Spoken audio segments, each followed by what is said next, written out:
Medical exam जिसमें qualify करने के लिए स्टूडेंट्स अपने खून पसीने कर देते हैं। इस बार भी बीते 4 जून को लोकसभा चुनावों के परिणाम के साथ ही नीट यूजी 2024 के परिणाम भी सामने आ चुके हैं। ऐसे में बीते कुछ दिनों से नीट एग्जाम रिजल्ट्स को लेकर देश में कई सारी चर्चाएं हो रही हैं। कुछ लोग तो नीट में 1 नहीं 2 नहीं बल्कि 5 घोटाले होने के दावे कर रहे हैं। सबसे पहला दावा यह है कि नीट एग्जाम रिजल्ट्स आने वाली 14 जून को प्रसारित होने वाले थे, पर यह 2024 जनरल इलेक्शंस के परिणामों के दिन ही रिलीज कर दिए गए हैं।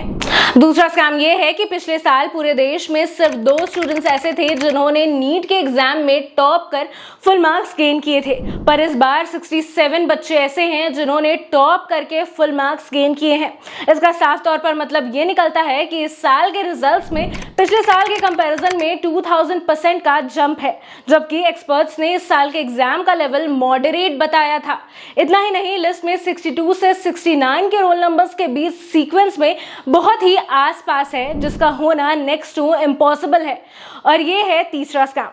चौथा, नीट के इतिहास में पहली बार ग्रेस मार्क्स दिए गए हैं, और यह पता तब चला जब स्टूडेंट्स के 719 और 718 मार्क्स आए, जो कि टेक्निकली पॉसिबल नहीं है, क्योंकि नीट के एग्जाम में हर सही आंसर के लिए आपको मिलते हैं +4 मार्क्स और हर गलत आंसर के लिए आपको मिलते हैं -1 मार्क।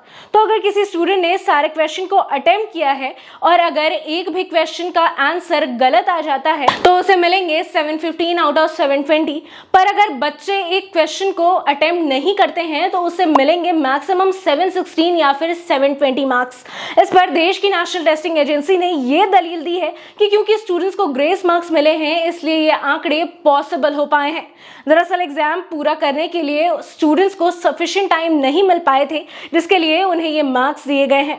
पांचवा, नीट के एग्जाम से एक दिन पहले पटना पुलिस ने 13 लोगों को नीट पेपर लीक करने के जुर्म में गिरफ्तार कर लिया था, लेकिन इस मैटर पर टेस्टिंग एजेंसी ने पूरी तरह से डिनाई कर दिया है। हालांकि ये चीजें कल्पना मात्र है या फिर हकीकत है, इस बात का खुलासा होना फिलहाल बाकी है। साथ ही अगर आपने अभी तक हमारे YouTube चैनल को सब्सक्राइब नहीं किया है तो जरूर कर ले। साथ ऐसी तमाम खबरों के लिए देखते रहें ग्लोबल मीडिया अपडेट। धन्यवाद।